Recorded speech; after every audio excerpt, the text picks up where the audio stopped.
Sa mga ganyang kalokohan nyo, napapahamak pati kayo. Walang nagbabayad tuloy sa inyo, di ba?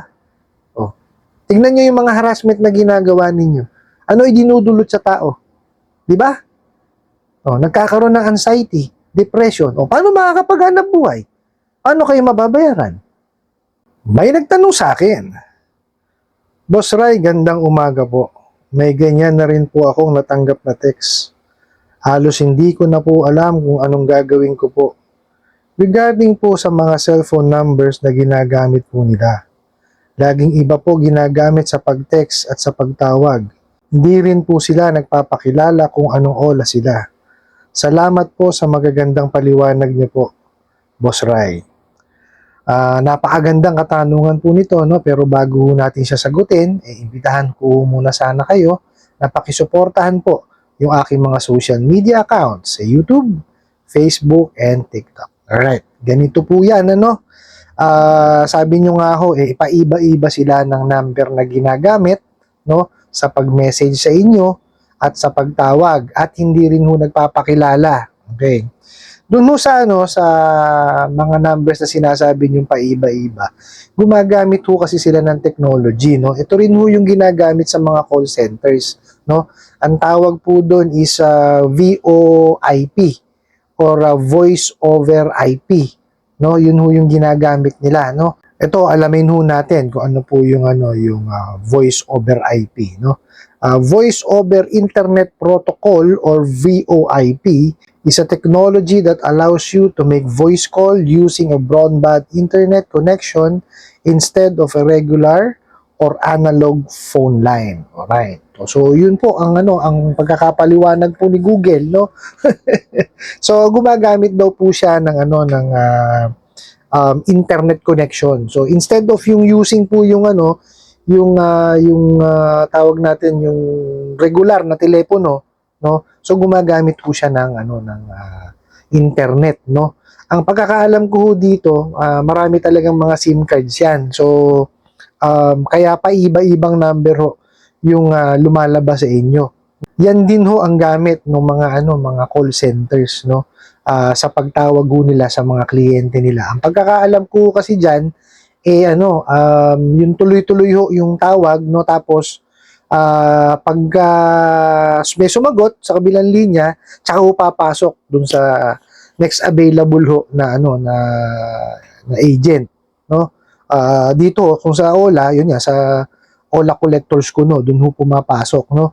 Kaya ho yan paiba-iba yung mga numbers na lumalabas po sa inyo, no? Pero hindi ho ibig sabihin nito na hindi ho registered yung mga number kasi sa ngayon no, hindi na ho kayo makakagamit ng mga SIM cards pag hindi po registered, no? So registered pa rin po siya. Ang nga lang ho, gumagamit nga lang ho sila nung voice over IP, no? Yun ho ang gamit nilang technology. Nakita niyo ho, 'di ba? Napaka-high-tech na po nitong mga online lending apps na to, no? Katunayan nga ho yan sa apps pa lang, 'di ba? Sa pagpapautang gumamit na sila ng technology. So, even ho sa pagtawag, no, at pagpapadala ho ng message, no, technology pa rin ho ang gamit nila, no? So, kaya ho huwag kayong magtataka kung paiba-ibang number ho talaga ang lalabas sa inyo dahil gumagamit nga ho sila ng mga ganitong klase ng technology, no? Yan ho yung yung dadial ho ng system nila, no? Tapos pag may sumagot ho sa kabilang linya, yan. Kumbaga, papasa dun sa next available po na agent. Yun ho ang pagkakaalam ko, ha. Correct me if I'm wrong, paki-comment po, no, dun sa mga nakakaalam, lalo na ho dun sa mga IT. Kasi, ang pagkakaalam ko po, no, sa research ko, yun ho yung ginagamit nila, yung voice over IP. Kasi, kumbaga, sintido ko mo, no, kung, let's say, meron ho ang Ola na 1,000 na kliyente, no, kailangan syempre marami ho silang mga agent na tatawag. Di po ba? Alangan naman ho, let's say meron silang 100 agent. Ibibili ho ba nila ng 100 cellphone yun? O di po ba? Hindi. So, talagang gagamit ho sila ng ng technology. Nakagaya ho nung ginagamit na technology po ng mga call center, no? Kasi yung mga call center po is yan yung international po ang kanilang mga tinatawagan, di po ba? So yung voice over IP po, ganun ho siya. O pwede siyang tumawag overseas din po, no? ng walang charge. Alam ko may mga companies po na nag-o-offer nito, no? Para kumbaga kung meron kayong maliit na business, no? For example po, marketing firm, no? Pwede niyo siyang gamitin, no? Kaya lang alam ko may bayad ho 'yun eh. Kagamit kumbaga ko-coordinate kayo dun sa ano sa company tapos kukunin niyo sila para sila yung magpo-provide po nung ano voice over IP ninyo, no? Hindi ko lang ho alam kung yung mga local telco natin meron ho nun, no? Kasi sabi nga ho sa inyo hindi ako ganun kateki, no? Nabasa ko ho kasi itong ano nyo, itong message nyo na to, kaya ni-research ko po siya, no? So yun po yung pagkakaintindi ko dun sa voice over IP. Okay? So mapunta naman ho tayo doon sa ano, sa sinasabi nyo na hindi ho sila nagpapakilala. Ay talagang hindi ho magpapakilala yung mga yan. No, kasi ho takot na ho silang ma-identify, no? Especially ho yung mga ano, mga na-revoke na ho yung mga lisensya. Hindi na ho talaga yan ano, magpapakilala sa inyo. No, kasi ang understanding ho nila o ang iniisip nila is ano, kumbaga kilala nyo na silang tumatawag sila. Eh mga bugok nga eh, di ba? Walang utak. Okay, ikaw ba naman ibinaon nyo na yung mga kliyente nyo, di ba? Sa mga kapatid nyo na mga ola, tapos hindi kayo magpapakilala. Okay, paano kayo babayaran? O di ba? Magpakilala kayo. No, makipag-usap kayo ng maayos. Kasi yun lang naman ng paraan para makapaningil kayo eh. 'Di ba? Tsaka magbaguhin niyo na 'yung style niyo, no? Kung makakapag-offer kayo ng ano ng mga payment options, gawin niyo na rin, no? Kasi hindi naman ho talaga kayo makakasingil pagka ganyan ng style niyo eh. 'Di ba? Puro kayo pananakot, puro kayo panghaharas. O tingnan niyo ang nangyayari, 'di ba? Natatakot yung mga kliyente. Oh, may nabasa pa ho ako ha, tingnan niyo ha. Natatakot na raw siyang pumasok sa office nila. O, sa opisina. Kasi nga ho, tinakot nyo. Napadadampot nyo. O, di ba? Paano makakabayad sa inyo kung ano, hindi nakakapagtrabaho yung tao? Di ba? Kasi tinakot nyo na dadamputin nyo. O, nagmukmuk sa bahay. Sa mga ganyang kalokohan nyo, napapahamak pati kayo. Walang nagbabayad tuloy sa inyo, di ba? O, tingnan nyo yung mga harassment na ginagawa ninyo. Ano idinudulot sa tao? Di ba? O, nagkakaroon ng anxiety, depression. O, paano makakapaghanap buhay? Paano kayo mababayaran? Iayos nyo ang inyong paniningil, hindi yung ganyan. O, dadaanin nyo lahat sa ano eh, sa init ng ulo. Mahirap kasi sa inyo, scripted kayo. No? Huwag kong ganun. No? Pag tumawag kayo, maging natural kayo sa paniningil. Mahirap kasi sa inyo, wala kayong training. Kung ano'y sabihin sa inyo ng mga heads nyo o nung may-ari, o susulat, yan ang gawin nyo. O wala. Walang mangyayari sa inyo. No, ang paniningil po, dapat yan, meron niyang ano, ugnayan. No? May meeting of minds yan. O, hindi yan po pwede na sinabi mo, meron kang script, yun lang ang sasabihin mo. Eh paano kung wala sa script yung ano, yung inquiry ng kliyente nyo? Magagalit na lang kayo, di ba? O, kasi nga, hindi nyo alam yung ginagawa ninyo. Hindi kayo marunong maningil. Kumbaga, hindi nagiging natural yung inyong conversation. Dapat maging natural. Para lang kayo nagkukwentuhan. O, kasi ang importante sa paniningil, alam nyo yung ginagawa ninyo. Alam nyo yung kliyente nyo, alam nyo kung magkano ibabayaran. Di ba? Akala nyo ba paniningil, ganun-ganun lang? Kakatok kayo? Lalahad nyo yung kamay nyo ngayon, iabot na sa inyo? Hindi ah. Oh, hindi naman ho sa lahat ng pagkakataon maluwag ang ano, ang mga kliyente natin. Oh, kaya nga nang hiram yan eh. Oh, kasi gipit. Tapos lalo nyo pang ginigipit. Oh. 'Di ba? Oo, nandun na tayo, may mga kliyente tayong mga nakakaluwag kahit papaano. Kaya nang hiram kasi may idadagdag lang sila sa ano, puhunan o whatever. 'Di ba? Pero kadalasan kaya nanghihiram yung mga yan kasi gipit. O, tapos dahil nyo pang ginigipit, mga bugo kayo. Paano kayo makakasingil ng maayos kung ganyan kayo dumiskarte? O, di ba? Pag-aralan nyo, no, yung mga kliyente ninyo. Hindi ubra na, ano, balagbagan ng usapan dyan.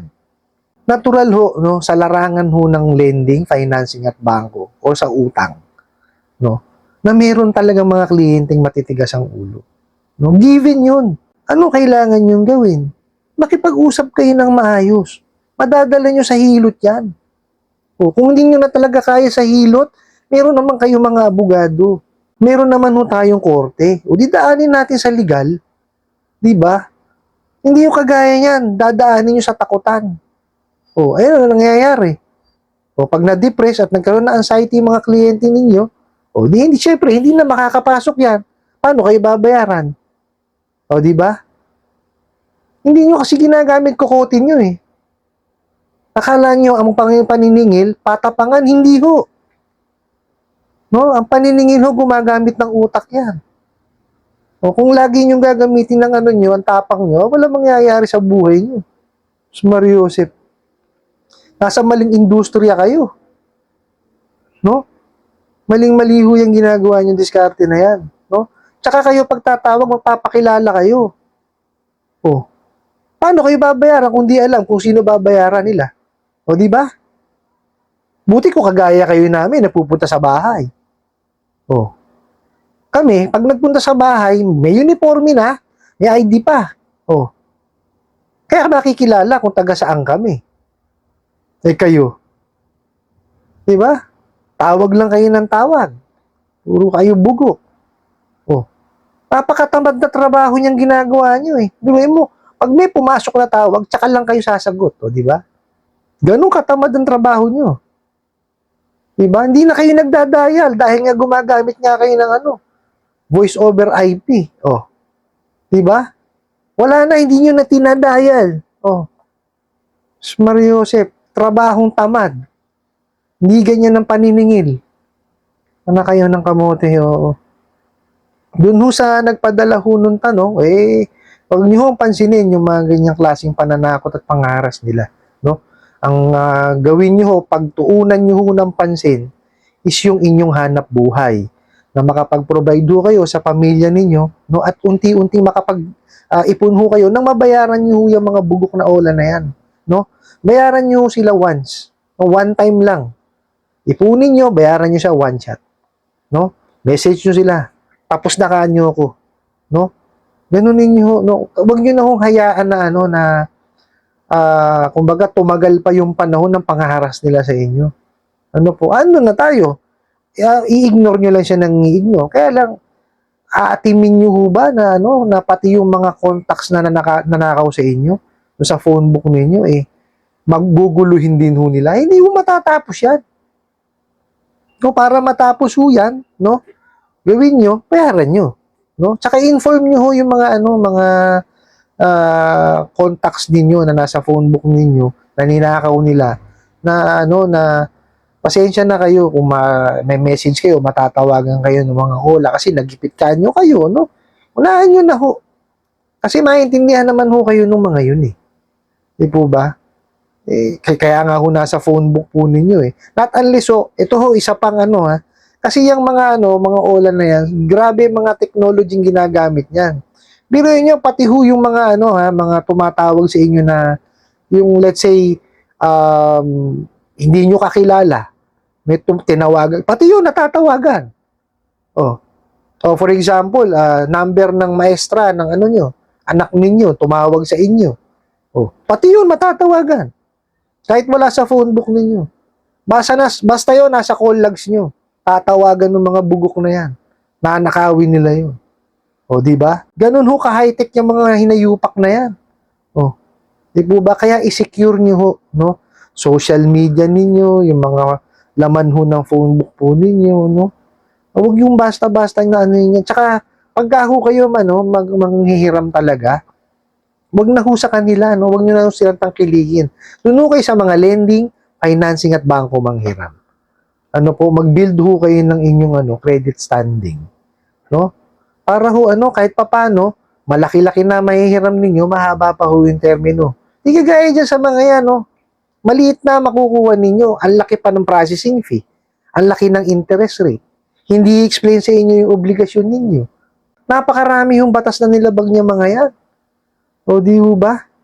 Tapos 7 araw lang, Oh, paano nakatulong yun? Di po ba? Mariusip, kung kayo talaga gusto nyong manghiram talaga at kayo kahit papaano matutulungan, doon kayo sa lending, financing at mga bangko. Yun, tulong talaga yun. Kasi mahaba-haba yung termino eh. Eh dito, 7 araw, gulatan pa, bulagaan. Hindi nyo kasi alam eh. Oh, di po ba? Kaya ako doon sa mga bagong nanonood, wag niyo tangkain na mag-download ho ng mga apps ng mga yan. No? Pagsisisihan niyo talaga yan. No? Wag niyo na hong balakin. At talagang grabe ho yung mga bugok na yan. Ano yan, salot ng lipunan yan. Yung mga yan. Ano po, I hope nasagot ko po itong katanungan na to at sana po makatulong. Maraming salamat po sa inyong walang sawang pagsuporta at panonood sa aking mga videos. Maraming salamat po pala sa inyong mga like, no, sa inyong pag-share, sa inyong pag-comment at sa pagtatanong nyo po. And kunin ko na rin po itong opportunity na to para imbitahan ho kayo na pakisuportahan po yung aking mga social media account sa YouTube, Facebook, and TikTok. Hanggang sa muli po. Yun lang.